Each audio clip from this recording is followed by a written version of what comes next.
Hey guys, today's pro tip is another one of my favorite tools. It's called Adapter. It's from a company called MacroPlant. It's free, it's cross-platform, and it is a tremendous little utility that lets you transcode files. Let me show you how this works. So I've got Adapter opened up right here, and you can see where it says drop files here.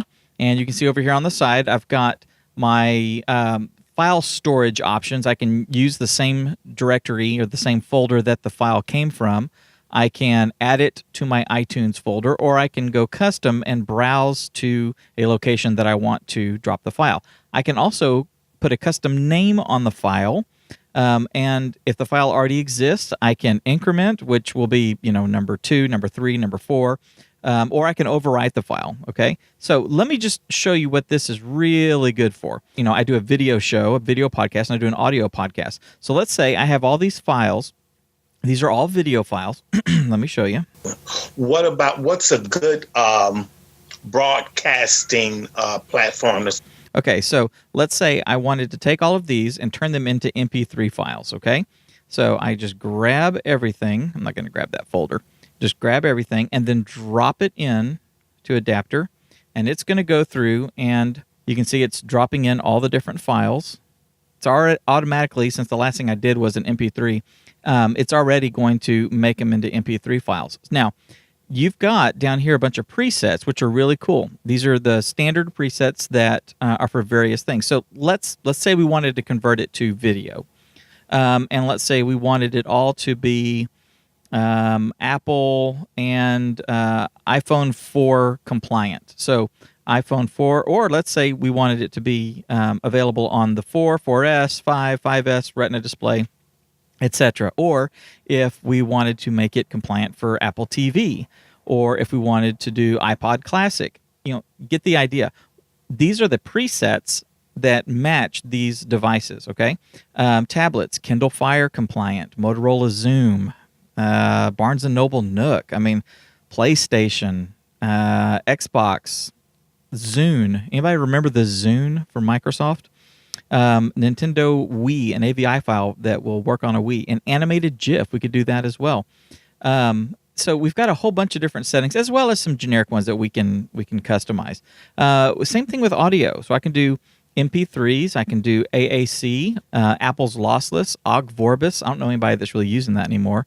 I can make it a Dolby Digital file, change everything to WAV files so I could edit them.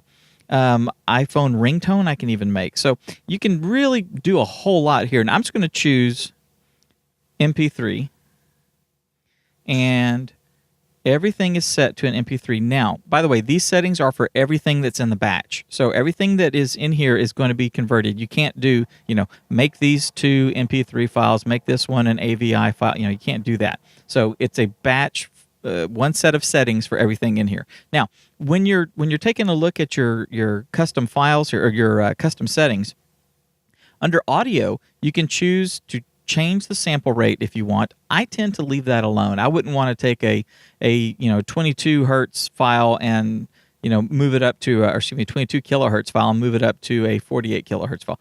I'm just going to leave it as it is. So whatever it is, the sample rate is going to stay the same. The bit rate, you can keep the bit rate according to what the file is itself. So if you've already got it compressed to, say 320 kilobits of audio in each of these video files, then it's going to keep it that way. It's not going to try to recompress it. It's basically going to try to extract it.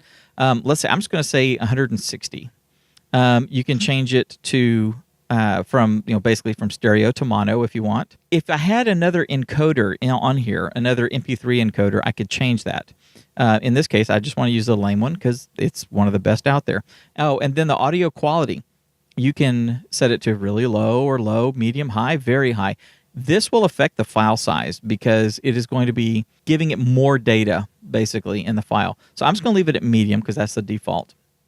Now, if I needed to trim these, I could. If I wanted to start every one of them, 2 minutes in, I could do that. So that's it. All you have to do now is hit convert.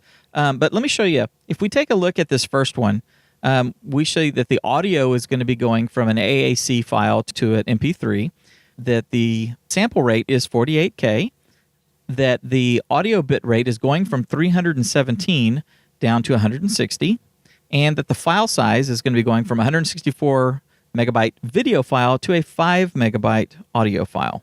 All right, now I'm going to just for grins here, I'm going to delete a bunch of these just so that I can show you this live without without eating up a bunch of time here. So I'm just going to leave these two in. So I want to convert my audio files and go. And it's going to sit here and go through. You can see it's happening pretty quick.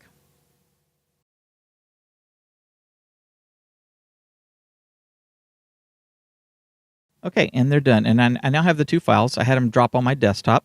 So here's one of them right here. It's an MP3 file. And whenever I woke up. Okay, so we've got our audio files. Now, just imagine doing that for a huge batch of video files, and now you have all the audio files.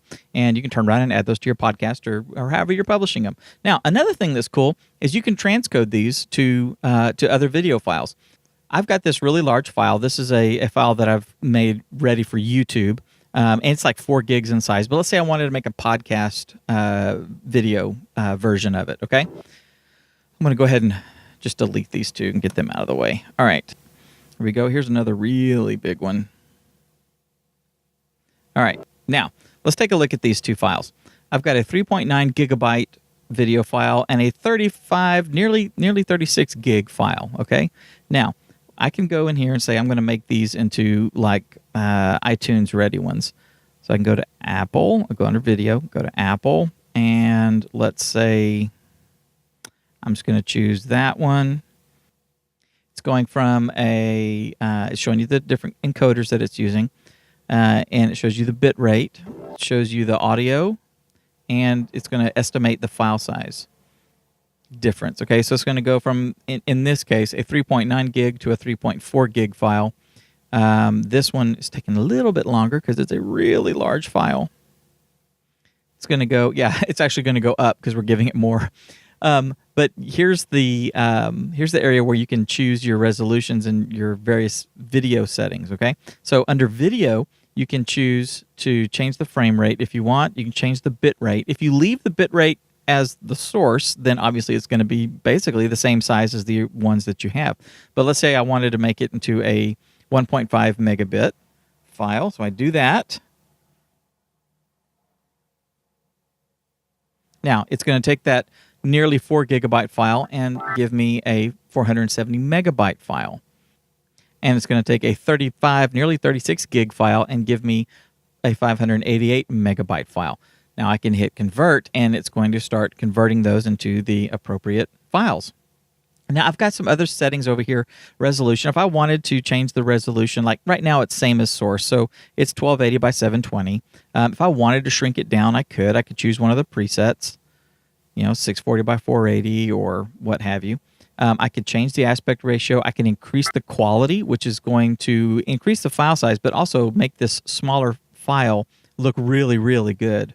And then, of course, I can make the same changes I need to make for audio. So that's it.